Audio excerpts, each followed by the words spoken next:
Math express Bangla চ্যানেলে তোমাদের সবাইকে স্বাগত জানাই। আজকে আমরা করব ক্লাস 7 এর কোশ্চেন দেখো 1.4 এরই 4 নম্বর পার্ট, মানে 14 থেকে 16 নম্বর অঙ্ক। এর আগে আমরা 3টে পার্ট অলরেডি করেছি। তুমি যদি না দেখে থাকো তো সেখানে গিয়ে প্লেলিস্টে গিয়ে সেখানে তোমরা দেখতে পারো। চলো দেরি না করে অঙ্কগুলো তাহলে শুরু করা যাক। 14 নম্বর অঙ্ক দেখো কি বলেছে। বকুলতলার এক পুকুর সংস্কারের করতে পঞ্চায়েতে যতজন লোক নিযুক্ত করেছিলেন তারা ততদিন কাজ করে মোট 12,375 টাকা পেলেন। প্রত্যেককে দৈনিক 55 টাকা পান। তবে কতজন লোক কাজ করতে এসেছিল হিসাব করে দেখি। যতজন লোক প্রত্যেকে 55 টাকা পেলে মোট টাকা পাই 12,375 টাকা। যতজন লোক প্রত্যেকে তত টাকা পেলেন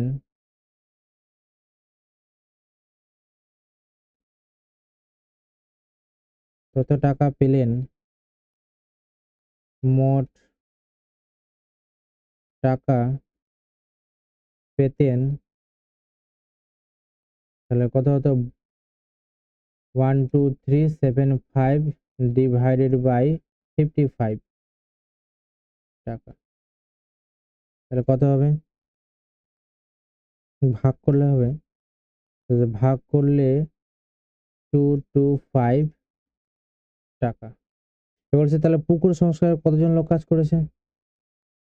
পুকুর সংস্কারে লোক লাগবে সমান সমান √225 এতজন। 15 জন, 15 স্কয়ার 225, 15 জন লোক লাগবে। তাহলে অতএব দিয়ে কি লিখবো, অতএব দিয়ে লিখবো বকুল তলা পুকুর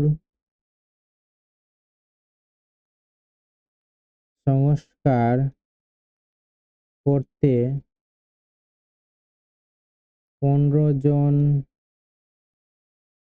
লোক কাজ করেছিল। আশা করি অঙ্ক বুঝতে পারলে তোমরা। পরের অঙ্ক দেখো 15 নম্বর। 4 অঙ্কের কোন বৃহত্তম পূর্ণবর্গ সংখ্যা 12, 18, 30 দ্বারা বিভাজ্য হবে। তাহলে কিভাবে করব, এই 12, 18 আর 30 এর আমরা কি করবো, লসাগু করব। তো লসাগু করলে কত দিয়ে যাবে, 2 দিয়ে যাবে, 6 দিয়ে 12, 9 2 18 আর 15 দিয়ে 30, আবার 3 দিয়ে যাবে, 3 2 6, 3 3 9 আর 3 5 15। তাহলে লসাগু কত হবে, লসাগু 2 গুণ 3 গুণ 2 গুণ 3 গুণ 5 সমান সমান কত হবে, 180। এবার লিখবো 12, 18 আর 30 দ্বারা বিভাজ্য, 30 দ্বারা বিভাজ্য পূর্ণ বর্গ সংখ্যা হবে। তাহলে কত হবে, পূর্ণবর্গ সংখ্যা 12, 18 দ্বারা পূর্ণবর্গ সংখ্যা হবে, যেহেতু এটা তো পূর্ণবর্গ সংখ্যা নয়। তো পূর্ণবর্গ সংখ্যা হলে কি করতে হবে, 180 গুণ আমাদের কি মিলে গেছে, এখানে 2 দুটো আছে, 3 দুটো আছে, কিন্তু 5 তো দুটো নেই, এই জন্য 5 দিয়ে গুণ করে দেবো। তাহলে কত পাবো, 5 18 90, 900। 900 এর পরবর্তী পূর্ণবর্গ সংখ্যা হবে কি হবে 900 গুণ আচ্ছা পূর্ণবর্গ সংখ্যা কি হবে কোন সংখ্যা হতে 4 দিয়ে গুণ করব অথবা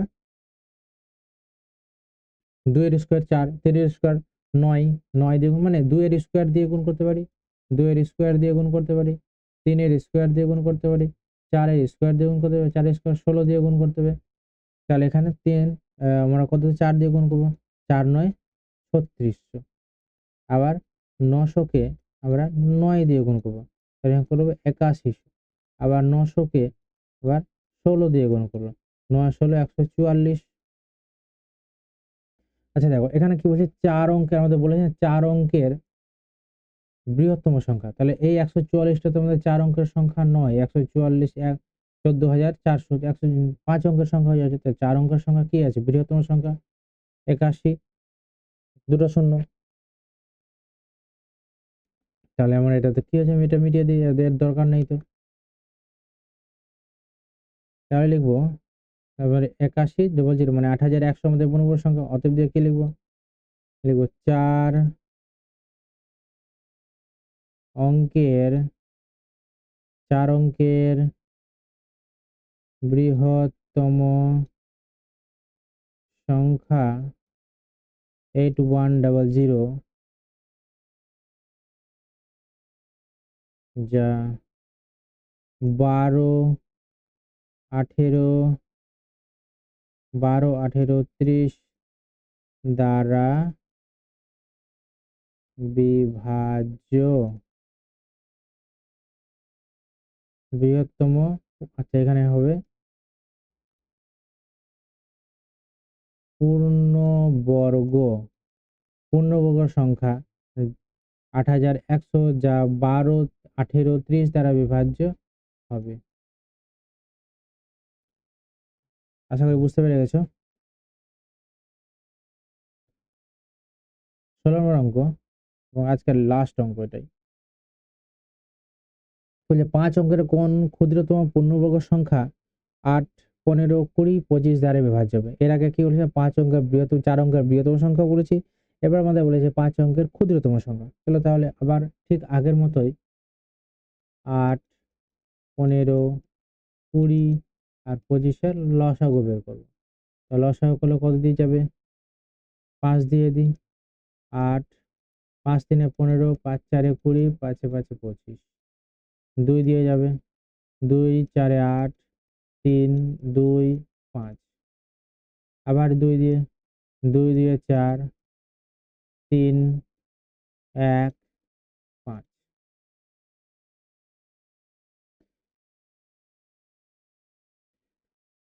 তাহলে এখানে লিখবো 8 15 20 25 8 15 20 25 দ্বারা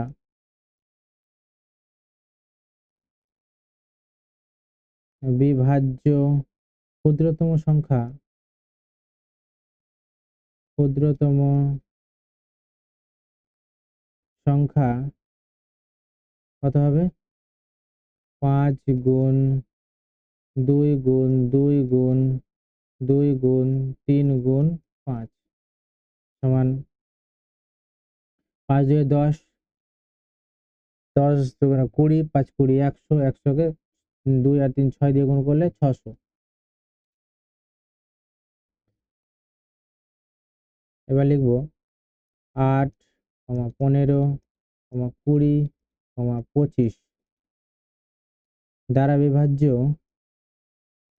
দ্বারা বিভাজ্য ক্ষুদ্রতম পূর্ণবর্গ সংখ্যা হবে সংখ্যাটা কত পেয়েছিলাম 600 পেয়েছিলাম 600 সঙ্গে কত গুণ করব যেহেতু এখানে পূর্ণবর্গ সংখ্যা কি এখানে 5 আছে এখানেও 5 আছে এখানে দুটো 2 আছে কিন্তু বাদবাকি একটা 2 একটা 3 নেই। এর একটা 2 আর একটা 3 দিয়ে গুণ করলে পূর্ণবর্গ সংখ্যা পেয়ে যাবো। 3 দুগুণে 6 তাহলে কত হলো? 3600। তাহলে এই 36 আর পরবর্তী সংখ্যাগুলো আমরা বের করব। 3600 এর পরবর্তী পরবর্তী পূর্ণবর্গ সংখ্যা 3600 বের করতে গেলে 4 দিয়ে গুণ করতে হবে। তাহলে 4 দিয়ে গুণ করলে কত পাবো? 36 কে 4 দিয়ে গুণ করলে 14400।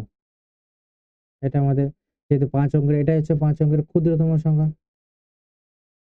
তাহলে আমরা অতএব দিয়ে কি লিখব? অতএব দিয়ে লিখব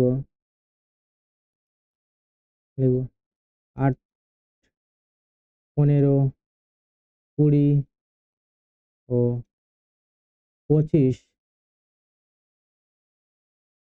দ্বারা বিভাজ্য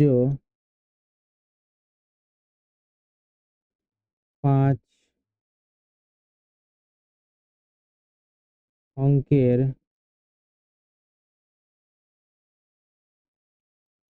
পূর্ণবর্গ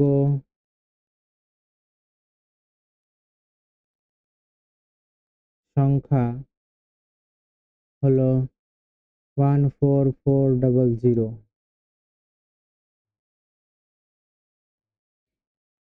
আজকে আমাদের এখানেই কোষে দেখে 1.4 এর অঙ্কগুলো শেষ হলো।